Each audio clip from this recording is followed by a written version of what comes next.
of Judah, my trust is in you. Ancient of days, my trust is in you. Frères et sœurs de l'émission La manne du ciel. La manne jaillit toujours abondamment du ciel et nous donne la vie de notre Seigneur de gloire. Le Tout-Puissant, celui qui était, qui est et qui vient.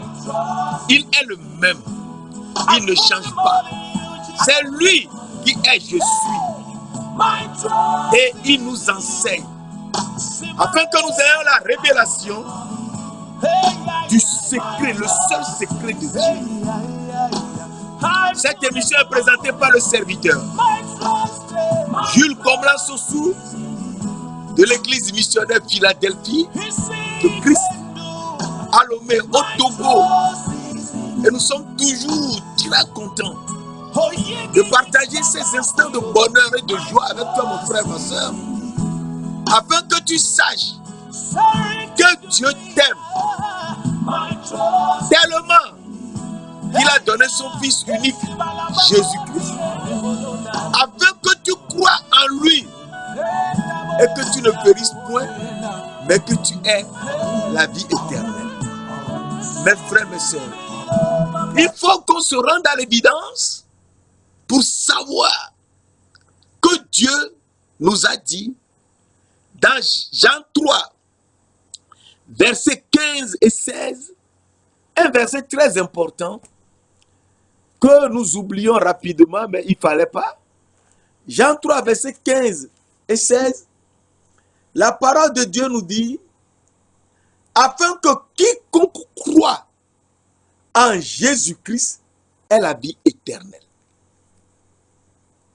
Et verset 16, car Dieu a tant aimé le monde qu'il a donné son Fils unique, afin que quiconque croit en lui ne périsse point, mais qu'il ait la vie éternelle. Et donc, Dieu nous a tellement aimés, donc c'est d'abord ça qu'il faut savoir, que Dieu est amour, et qu'il nous a donné son Fils unique Jésus, afin que quiconque croit en lui ne périsse point, mais qu'il ait la vie éternelle. Et donc, il faut qu'on se rende à l'évidence que Dieu nous dit, et c'est Dieu qui a tout créé, il nous dit, celui qui croit en Jésus-Christ et le suit, eh bien, celui-là, il ne va jamais périr, mais il aura la vie éternelle. Et donc, Dieu nous donne quelque chose de très important. C'est ça qui est la vie éternelle. Et il faut qu'on arrive à entrer dans cette vie éternelle et comprendre le secret de Dieu. Mes frères, mes sœurs, la dernière fois, je t'avais parlé de Jésus-Christ qui est le Père éternel. Dans Ésaïe 9, verset 5, un enfant nous est né, un fils nous est donné. Et la domination reposera sur son épaule. On l'appellera admirable, conseiller, Dieu puissant, grand D, Père éternel, grand P, Prince de la paix, grand P. Et donc, l'enfant qui est né est le Père éternel. Et donc, il faut l'aimer et le suivre pour avoir la vie éternelle. Et le Père éternel, je t'avais dit la dernière fois que c'est le Père de gloire. C'est le Père de gloire. Éphésiens 1, verset 17, nous a donné ce verset. Alors, Éphésiens 1, verset 17, nous dit, afin que Dieu, le Dieu de notre Seigneur Jésus-Christ, le Père de gloire. Vous donne un esprit de sagesse et de révélation dans sa connaissance. Il faut connaître Dieu, avoir l'esprit de révélation dans sa connaissance. Donc, si tu n'as pas l'esprit de révélation, tu ne peux jamais connaître Dieu. Mais l'esprit de révélation, c'est lui-même qui va te donner. Et tu le connais. Si tu le connais, tu le suis. Car tu auras de l'intelligence pour ne jamais manger l'arbre de la connaissance du bien et du mal. À partir de là, tu sais très bien que il nous donne la vie éternelle. Et c'est lui le Père de gloire. Et le Père de gloire est Jésus-Christ, qui est le Fils de gloire. Il est le Seigneur de gloire. Mes frères, mes sœurs. Le Père de gloire est le Fils de gloire. Et il faut qu'on le connaisse. Et je t'avais lu dans 1 Corinthiens 2, versets 7 et 8. Très important. Verset 6 disons, verset 6 à 8. Cependant, c'est une sagesse que nous prêchons parmi les païens. Sagesse qui n'est pas de ce siècle, ni des chefs de ce siècle qui vont être anéantis. Tous ceux que créent aujourd'hui, ils seront tous anéantis. Nous prêchons la sagesse de Dieu. Sagesse qui n'est pas de ce siècle. Et cette sagesse, nous la prêchons parmi les parfaits. Nous prêchons la sagesse de Dieu mystérieuse et cachée. C'est une sagesse qui est mystérieuse et cachée. Que Dieu, avant les siècles, avait destiné pour notre gloire. Cette sagesse, Dieu l'a destinée avant la fondation du monde pour notre gloire. Verset 8 enfin. Sagesse qu'aucun des chefs de ce siècle n'a connue. Car s'ils l'eussent connu, ils n'auraient point crucifié le Seigneur de gloire. Donc, cette sagesse qui est mystérieuse et cachée, Dieu l'avait destinée pour notre gloire. Et cette sagesse que Dieu a cachée depuis la fondation du monde et qu'il révèle maintenant à ses saints, à qui il a réservé sa propre gloire, eh bien, cette sagesse, c'est que Dieu l'avait destiné uniquement à ceux qui allaient comprendre la révélation. Et cette révélation, c'est que le Seigneur de gloire a été crucifié pour nous. Le Seigneur de gloire, qui est le Père de gloire, qui nous donne la révélation dans sa connaissance. Donc, pour le connaître, il faut connaître le Seigneur de gloire comme étant le Père de gloire. Et donc, le Seigneur de gloire qui a été crucifié à la croix, accepté ce pléonasme, eh bien, ce Seigneur de gloire qui avait été crucifié, c'est le Seigneur Jésus-Christ. Et donc, le Seigneur Jésus-Christ, c'est lui, le Dieu de gloire, le Père de gloire. Car d'ailleurs, Jean 10, verset 30 nous a dit, moi et le Père, nous sommes un. À partir de là, nous comprenons que Dieu, le Père, c'est le Père de gloire. Dieu, le Fils, qui s'est sacrifié à notre place, à Golgotha, c'est le Seigneur de gloire. Et il est donc l'Esprit de gloire. Parce que je t'avais dit, c'est le Seigneur, le Seigneur Dieu, le Tout-Puissant. Et ce Seigneur Dieu, le Tout-Puissant, est l'Éternel des armées et qui est roi. Ésaïe 6, verset 3 à 5. Et il est le Seigneur de gloire, le Tout-Puissant. Il est le Seigneur Dieu, le Tout-Puissant. Apocalypse 4, verset 8. Donc, il est saint, saint, saint. Ici, on voit que il a la gloire. Il est le Père de gloire. Il est le Fils de gloire qui avait été crucifié. Jésus, il n'aurait pas crucifié le Seigneur de gloire. Il est le Seigneur de gloire. Et il est l'Esprit de gloire que nous allons voir. Et donc, tu comprends que c'est le même Père, c'est le même Seigneur, Jésus-Christ, qui avait été crucifié à Golgotha, dans le pays de Macpéla. Eh bien, c'est le même esprit. Et le même esprit, la parole de Dieu nous dit, dans 1 Pierre 4, verset 14, que je t'avais lu rapidement la dernière fois, que je te répète. Si vous êtes outragés pour le nom de Christ, vous êtes heureux. Si l'on vous outrage pour le nom de Christ, vous êtes heureux.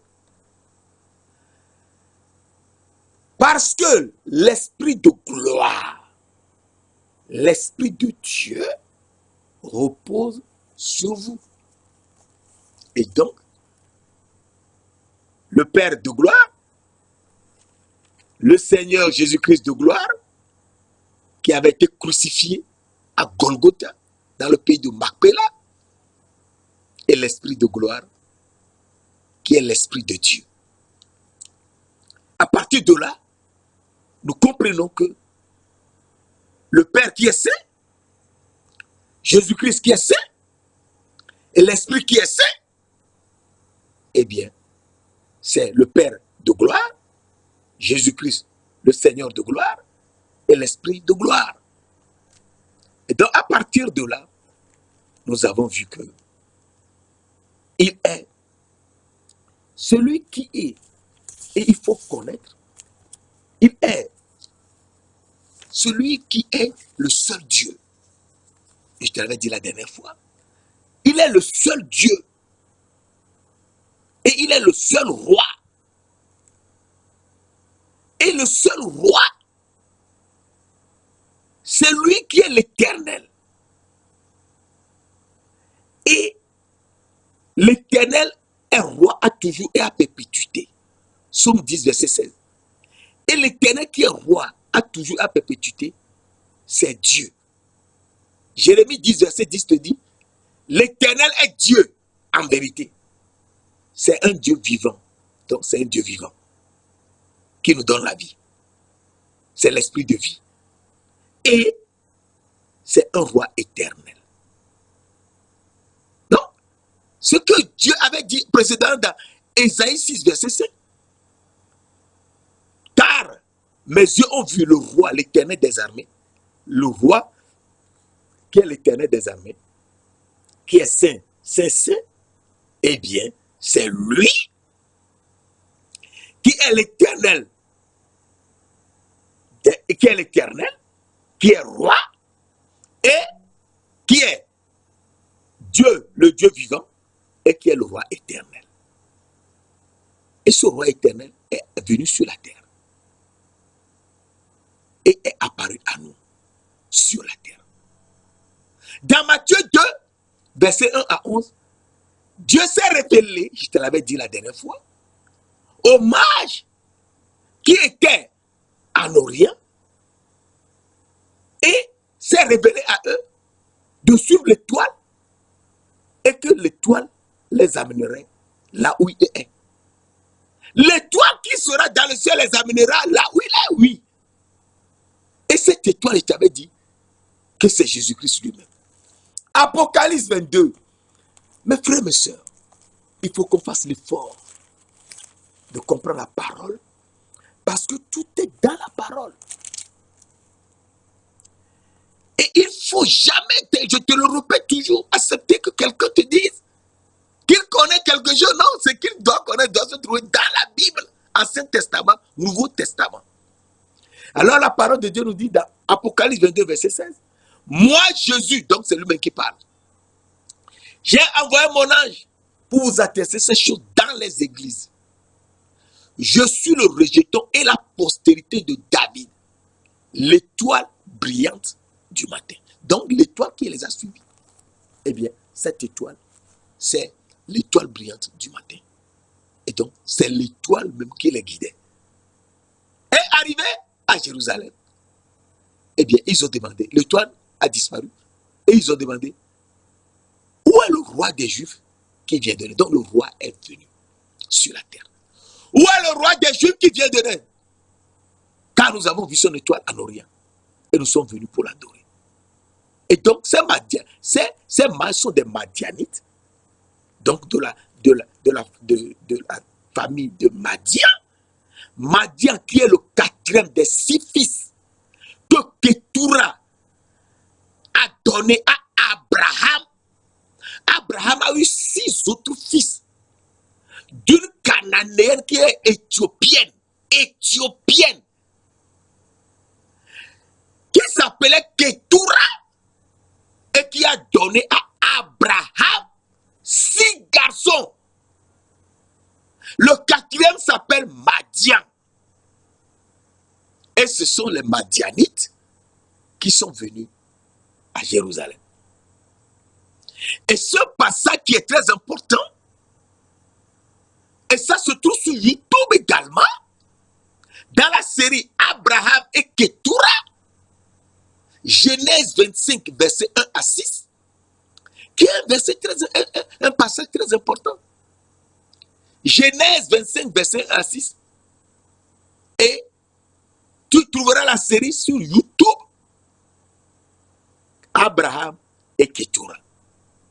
Et là, tu seras réveillé parce qu'il y a 30 sessions de cette révélation.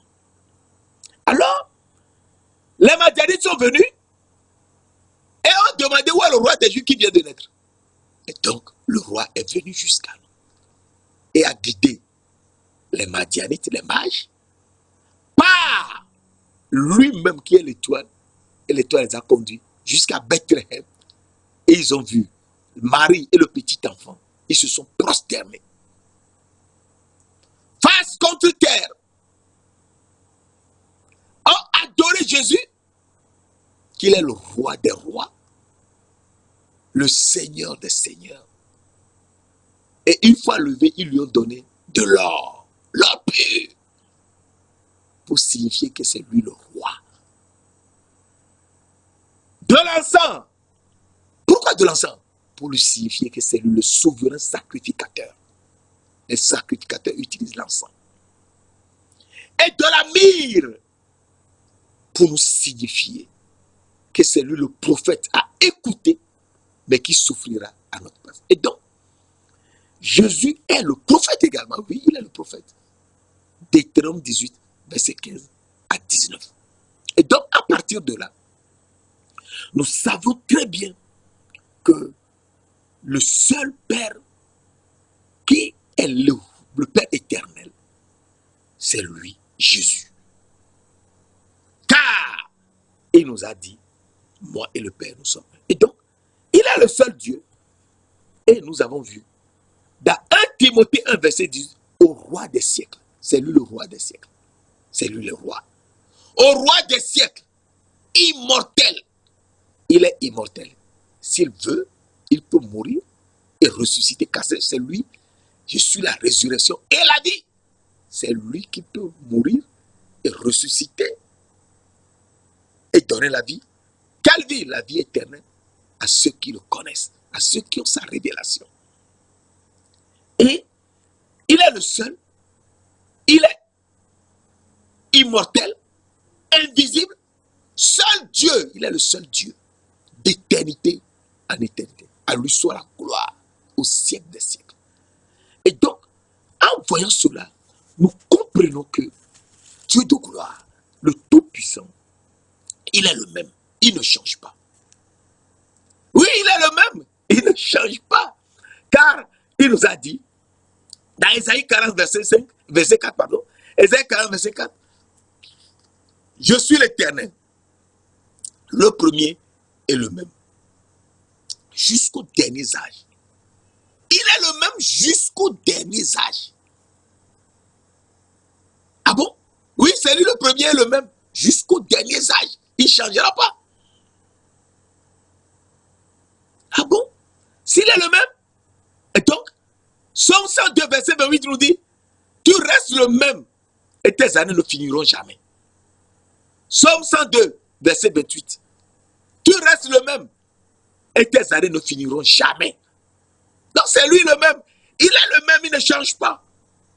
Oui, c'est lui, mes frères, mes sœurs. Il est Dieu tout-puissant. Et il faut qu'on le connaisse pour le suivre. Et donc, il nous montre un verset très important. Dans Ésaïe 46, verset 4, jusqu'à votre vieillesse, je serai le même. Jusqu'à notre vieillesse, Dieu nous dit, il sera le même. Il ne change pas. Et donc, il faut qu'on comprenne qui est le même. Eh bien, celui-là, qui est le même, qui ne change pas, eh bien, il nous a dit, dans 1 Corinthiens 12, 1 Corinthiens 12, verset 6, un verset tellement important. 1 Corinthiens 12, verset 6. Il y a diversité d'opérations. Mais le même Seigneur, il est le même Seigneur. Qui est tout, qui opère tout en tous. Il est le même Seigneur. Qui opère tout et en tous.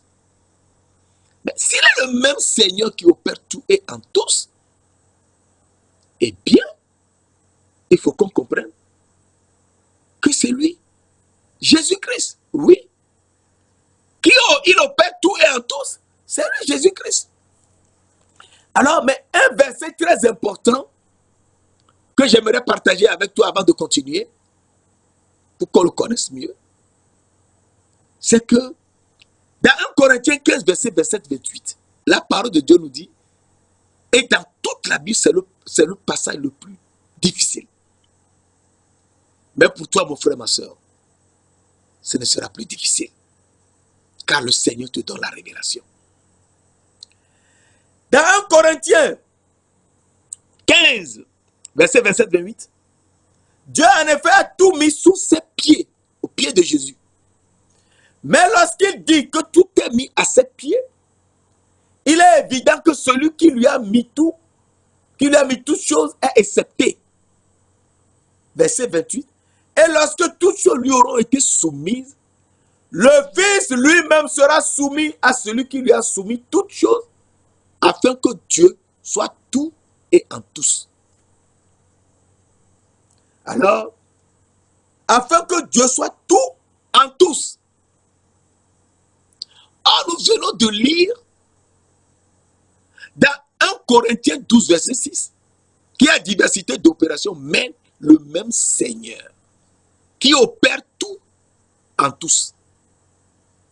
Donc le même Seigneur qui opère tout en tous, c'est lui le même Dieu qui opère tout en tous.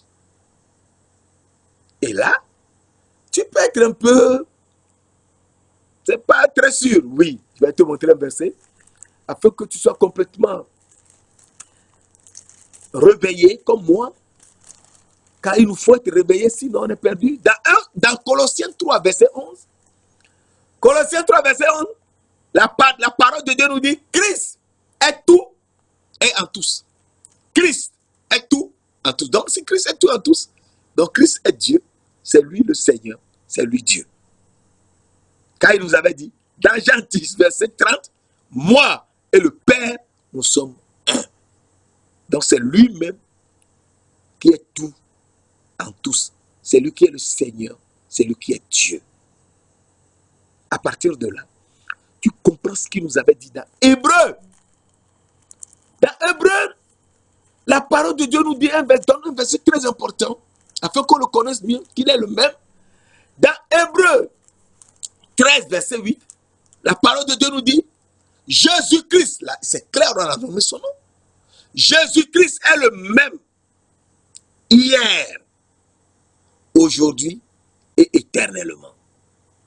Jésus-Christ est le même hier, aujourd'hui et éternellement. Cela veut donc dire que Jésus-Christ ne change pas. Oui, il ne change pas. Il est le même. S'il ne change pas, c'est donc lui l'éternel. Oui, c'est lui qui est l'éternel. C'est pour cela, Malachie 3, verset 6 te dit et me dit, Malachie 3, verset 6, je suis l'éternel. Je ne change pas. Mes frères, mes sœurs. Malachie 3, verset 6, je suis l'éternel. Je ne change pas. Oui. Il ne change pas, non, il ne change pas. Alors, Jacques 1, verset 17 nous dit, Jacques 1, verset 17, parce qu'il faut connaître les paroles pour savoir ce que Dieu nous dit et le suivre. C'est très important.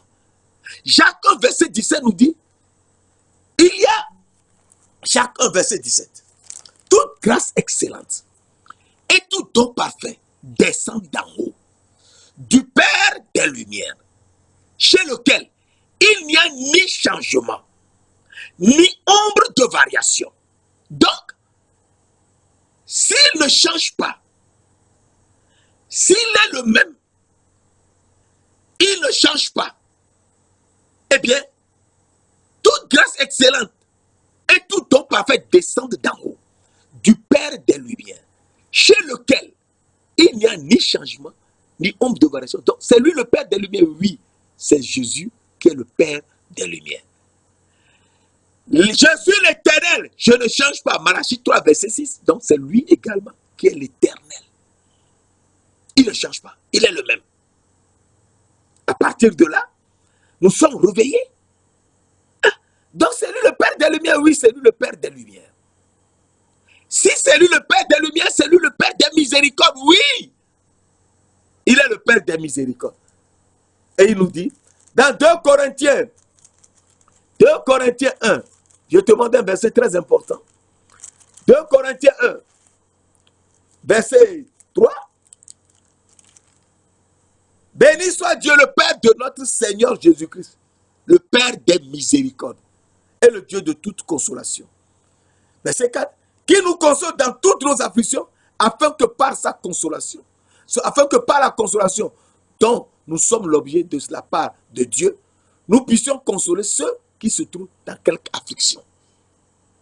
C'est lui le Père des miséricordes et c'est lui qui est le Dieu de toute consolation. Qui nous console afin que nous aussi, nous consolions les autres. C'est pour cela que tu as cette émission. Et il faut suivre pour connaître Dieu dans sa gloire. Comment il nous aime. Et c'est lui Jésus-Christ. Et c'est tellement important. Alors, la parole de Dieu nous dit, il est le Tout-Puissant. Le Tout-Puissant, la parole nous a dit dans Genèse 17, verset 1, il est le Tout-Puissant. Après que Abraham a eu avec Agar un fils Ismaël, Dieu ne lui a plus parlé pendant 13 ans. Et lorsque Abraham a eu 99 ans, Dieu lui parla dans sa pure grâce. Dans sa pure grâce.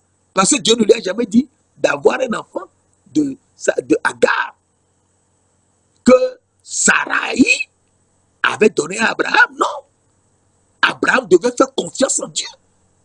D'ailleurs, Dieu l'a prouvé en donnant à Sarah à 90 ans. Une femme à 90 ans a eu un fils. Ce fils s'appelle Isaac.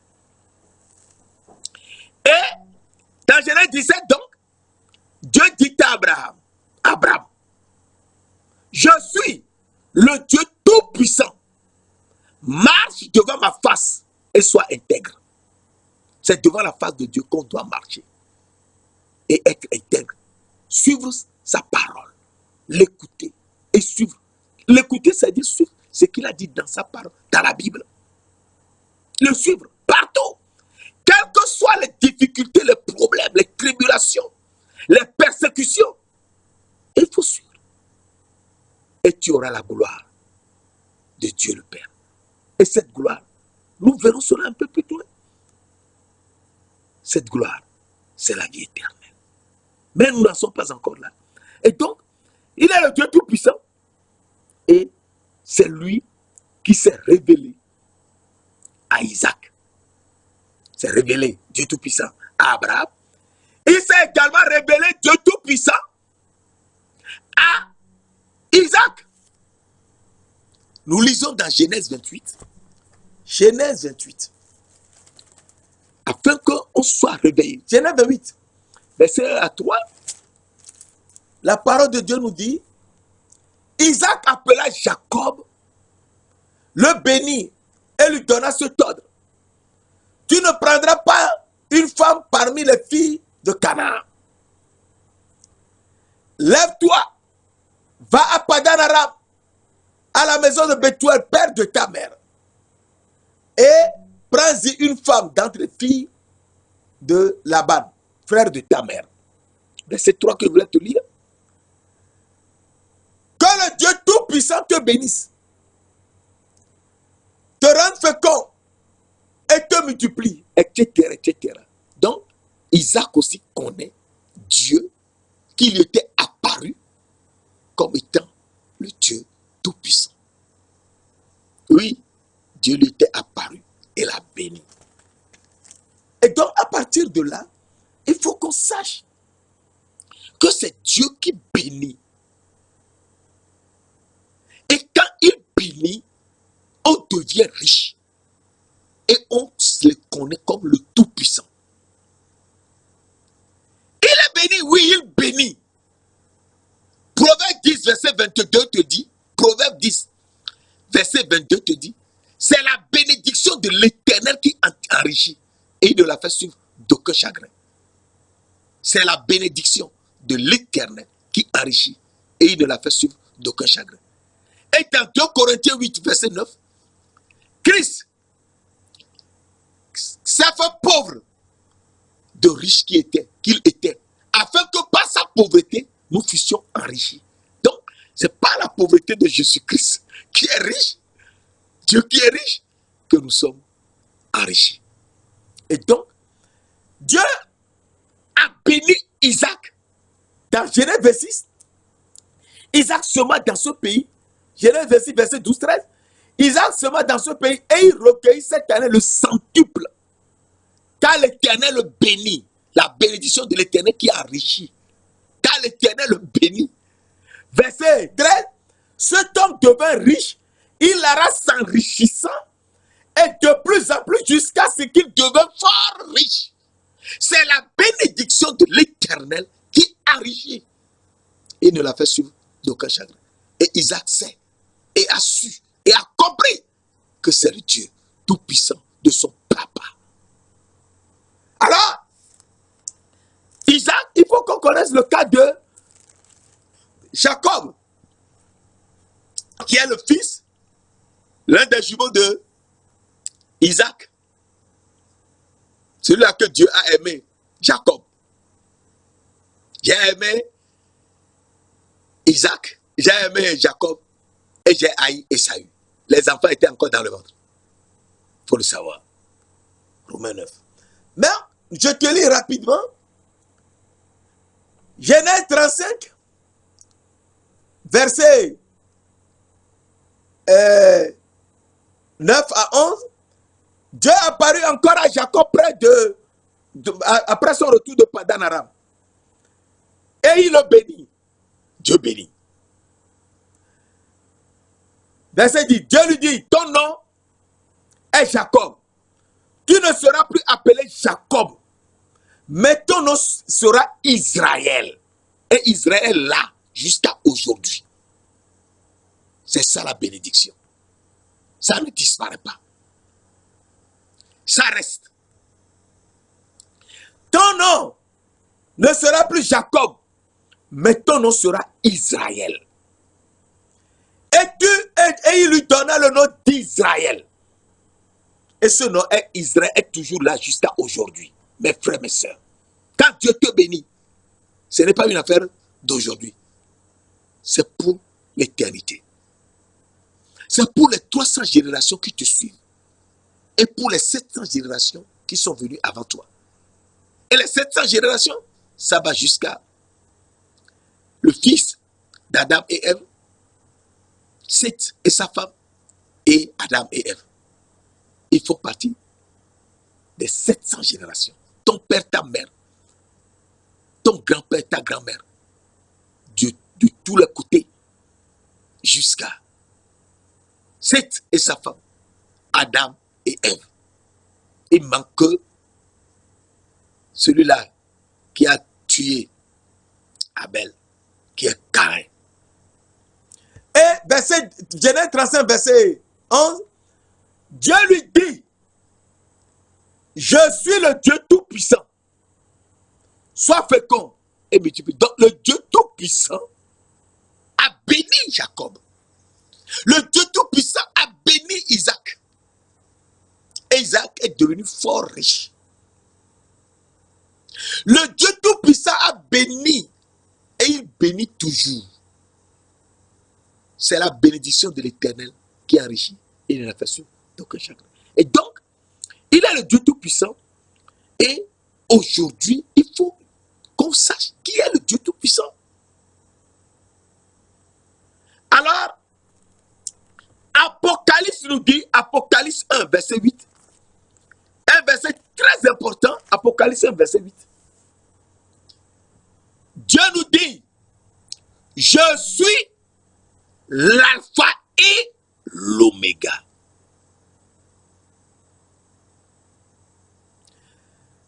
Le dit le Seigneur Dieu, celui qui est, qui était et qui vient, le Tout-Puissant. Qui est le Seigneur Dieu, le Tout-Puissant? Eh bien, Apocalypse 4, verset 8 nous dit, Saint, Saint, Saint est le Seigneur Dieu, le Tout-Puissant, celui qui était, qui est et qui vient. Ah, oui. Ah, je t'avais dit précédemment, dans Ésaïe 6, verset 3 à 5, Saint, Saint, Saint est l'Éternel des armées. Toute la terre est remplie de sa gloire. Et mes yeux ont vu le roi grand air, l'Éternel des armées. Donc, l'Éternel des armées, c'est lui le roi, et c'est lui qui est saint, saint, saint. Et celui qui est saint, saint, saint est l'Éternel des armées. Et l'Éternel des armées est le Seigneur Dieu, le Tout-Puissant. Le Tout-Puissant qui a parlé à Abraham, qui a parlé à Isaac et qui a parlé à Jacob. À partir de là, tu comprends que celui qui est saint, saint, saint, c'est lui qui est le Père de gloire, le Seigneur de gloire et l'Esprit de gloire. Et celui qui est saint, c'est Dieu, le Père. Le Père est saint, Jean 17, verset 11. Jésus-Christ est saint, Jean 9, verset 69. Jean 6, verset 69. Et l'Esprit qui est saint, Jean 14, verset 26. Et c'est le Dieu qui est saint, qui est juste. Oui, c'est lui qui est juste. Le saint, le juste. Apocalypse et Jean 17, verset 25, c'est le Père juste. Ah, si c'est le Père juste, le Seigneur Jésus-Christ aussi doit être juste. Oui. Alors nous lisons également dans 1 Jean 2, verset 1, 1 Jean 2, verset 1, la parole de Dieu nous dit, mes petits enfants, je vous écris ces choses afin que vous sachiez, afin que vous ne péchiez point. Et si quelqu'un a péché, nous avons un avocat auprès du Père, Jésus-Christ, le juste. Donc Jésus-Christ est le juste. Oui, il est le juste. Car, Acte 3, verset 13-14 nous dit, mais c'est ça, là, tout est dans la Bible. Acte 3, verset 13-14 nous dit, que je te lis rapidement, le Dieu d'Abraham, d'Isaac et de Jacob, ça dit le Dieu tout-puissant qui bénit, a glorifié son serviteur Jésus, que vous avez livré et renié devant Pilate qui était David qu'on le relâcha. Hein? Et tu vas penser que Dieu est ailleurs que Jésus. Jésus, c'est le Dieu. C'est Dieu lui-même. Moi et le Père, nous sommes un. Jean 10, verset 1, il ne faut jamais oublier cela. Verset 14, vous avez renié le saint, le juste. Ah! Et vous avez demandé qu'on vous accorde la grâce d'un meurtrier Barabbas. À partir de là, nous comprenons que Jésus-Christ est le saint et le juste. Il est le saint et le juste. S'il est le saint et le juste, eh bien, c'est lui qui est le Seigneur Dieu, le Tout-Puissant, qui était avant la fondation du monde, qui est aujourd'hui je suis, et qui est et qui vient éternellement. Alors, nous comprenons que Jésus-Christ nous avait dit dans Exode 3, versets 14 et 15,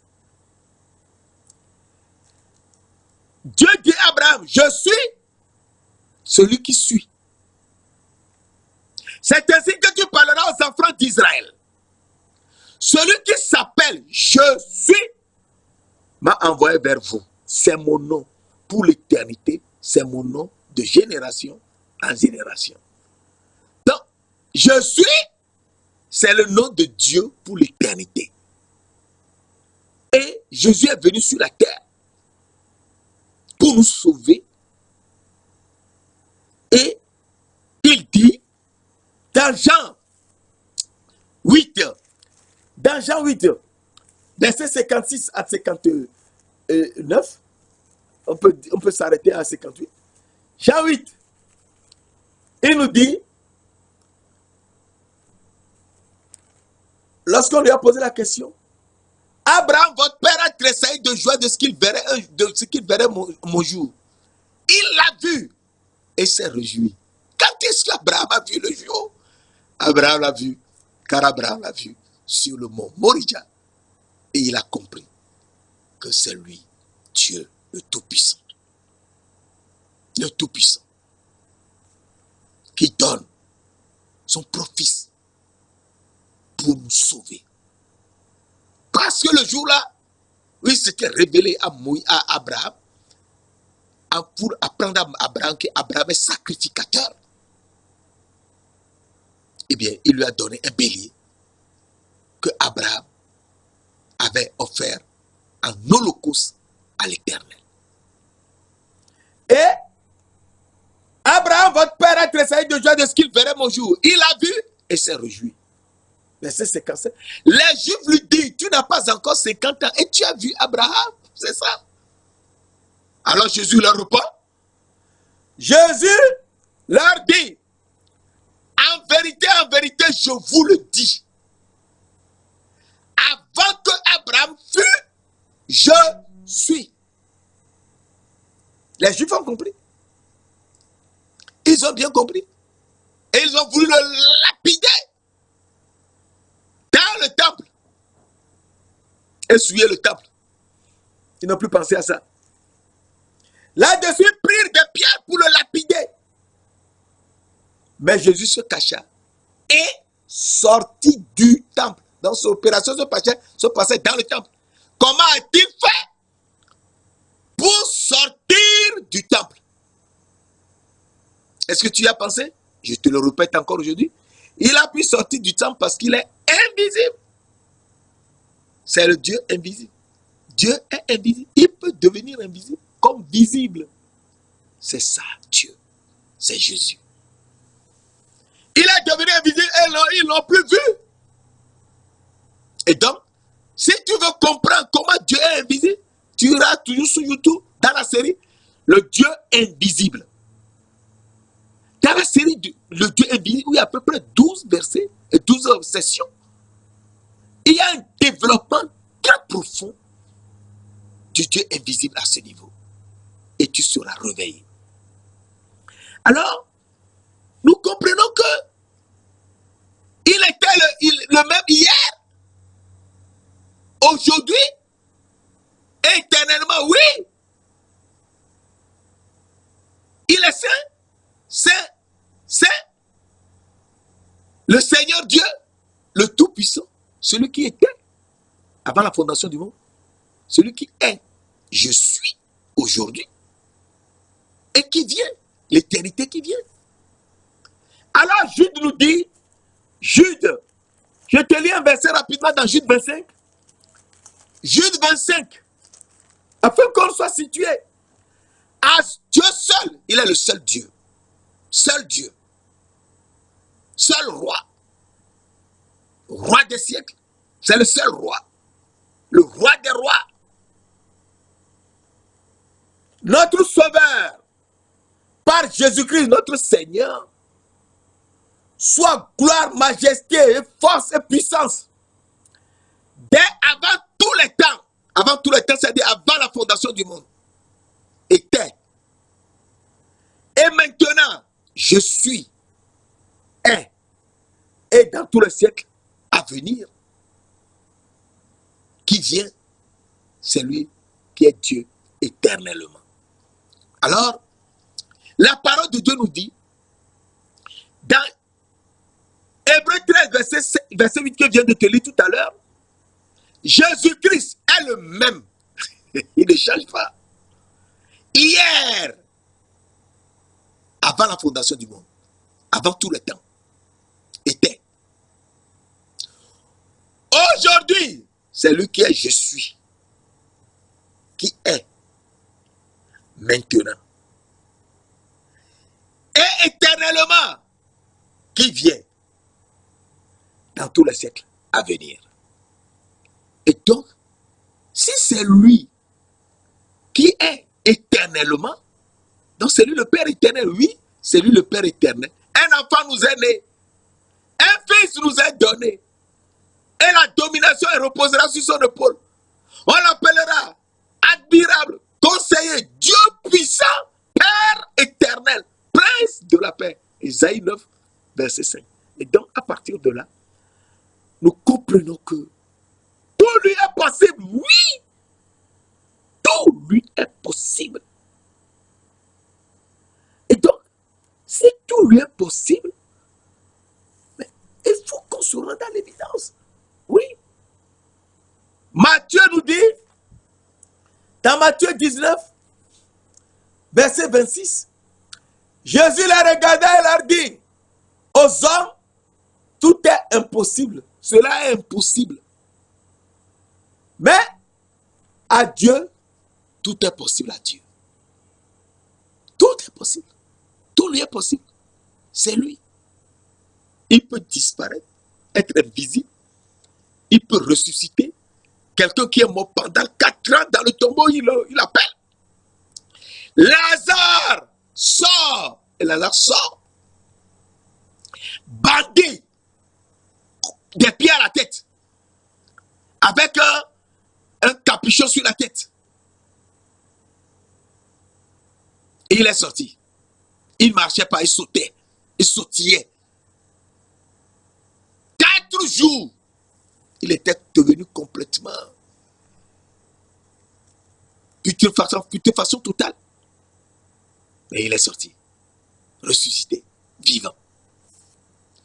Tout lui est possible. Et donc, si tout lui est possible, il faut qu'on sache que c'est lui qui est le Dieu de près et de loin. Il est le Dieu de près et de loin. Est-ce que tu as pensé à ça? Il est près de toi, près de moi, mais il est également loin, partout. partout. Non pas seulement sur la terre, dans tout l'univers. Les trois cieux et la terre ici. Et au-delà des trois cieux et la terre, là où lui-même est. Et là où nous étions avec lui en tant qu'âme avant de venir sur cette terre. Mes frères, mes sœurs, c'est lui. Jérémie nous dit, je te lis cela dans Jérémie. Jérémie 23. Jérémie 23 nous dit, Jérémie 23, verset 23-24, nous dit, ne suis-je pas un Dieu? Ne suis-je un Dieu que de près? Ne suis-je un Dieu que de près? Dit l'Éternel. Ne suis-je un Dieu que de près? Dit l'Éternel. Et ne suis-je pas aussi un Dieu de loin? Quelqu'un se tiendra-t-il dans un lieu caché sans que je le voie? Dit l'Éternel. Quelqu'un peut-il se cacher dans un lieu, peut-il se tenir dans un lieu caché sans que je le voie? Nulle part. Nous sommes devant lui. Il nous voit tous. À partir de là, nous savons que avant lui, il n'y a point eu de Dieu. Avant Jésus-Christ, il n'y a pas eu de Dieu. Il n'y en a point. Je te lis 1, 2, 3 versets et nous allons à la fin. Ésaïe nous dit, Ésaïe 43. Ésaïe 43, verset 10.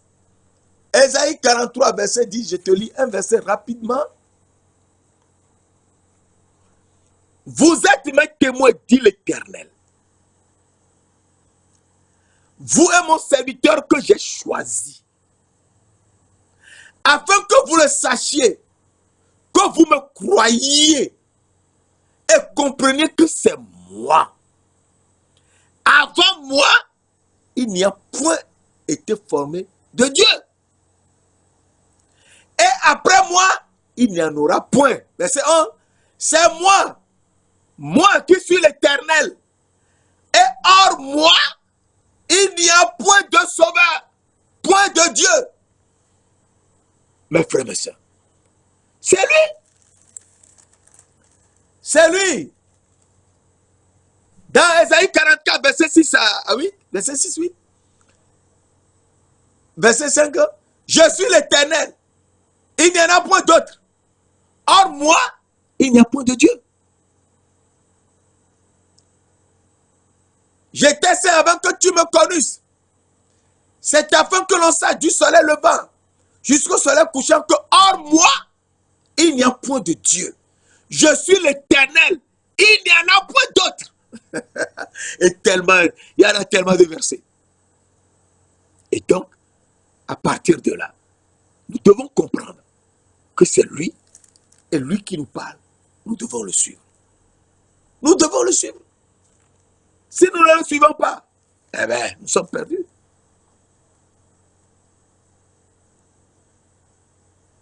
Dans Ésaïe 42, ce qu'on vient de lire, c'est dans Ésaïe 45, verset 5 à 7. Si nous revenons dans Ésaïe 44, verset 8, pardon, n'ayez pas peur et ne tremblez point. Ne te l'ai-je pas dit dès longtemps? Ne te l'ai-je pas dit dès longtemps? Annoncé et déclaré, vous êtes mes témoins. Y a-t-il un autre Dieu que moi? Il n'y en a point d'autre. Il n'y a point d'autre rocher. Je n'en connais point. C'est lui qui est Dieu. Le seul. C'est lui l'Éternel. C'est lui le roi. Il n'y en a point d'autre. Il faut donc qu'on le suive et savoir que c'est lui, notre Père. Il est notre Père.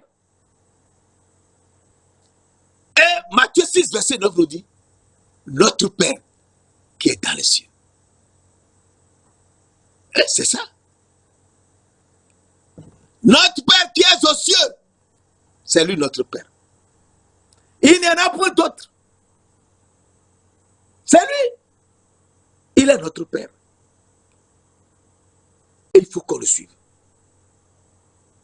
Matthieu nous dit, Matthieu 5, et c'est tellement important, Matthieu 5, verset 14 à 16 nous dit,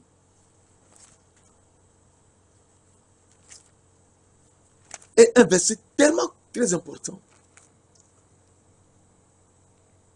Vous êtes la lumière du monde. Une ville située sur une montagne ne peut être cachée. Verset 16. Que votre lumière luise devant les hommes, afin que votre lumière luise devant les hommes, afin qu'ils voient vos bonnes œuvres et qu'ils glorifient votre Père qui est dans les cieux. Ah, donc notre Père qui est dans les cieux veut qu'on le glorifie, oui, par nos bonnes œuvres, afin que notre lumière brille. Tout comme aujourd'hui, en écoutant cette parole, tu te poses des questions. Dieu, c'est lui, Jésus-Christ. Jean 10, verset 30 nous dit, moi et le Père, nous sommes un. Alors, Jésus nous dit, dans Matthieu 5, verset 43 à 45, vous avez appris qu'il a été dit, tu aimeras ton prochain et tu haïras ton ennemi. Mais moi, Jésus, je vous dis, aimez vos ennemis, bénissez ceux qui vous maudissent, faites du bien à ceux qui vous haïssent, priez pour ceux qui vous maltraitent et qui vous persécutent, afin que vous soyez fils de votre Père qui est dans les cieux. Car il fait le méchant soleil sur les méchants et sur les bons. Et il fait pleuvoir sur les justes et sur les injustes. À partir de là, tu comprends que c'est lui le seul Père qu'il faut suivre. C'est notre Père qui est dans les cieux. C'est pour ça qu'il nous dit, n'appelez personne sur la terre votre Père. Car un seul est votre Père. C'est celui qui est dans les cieux. Père 3 fois saint. Père de gloire. Nous te louons. Nous t'adorons. Nous t'exaltons.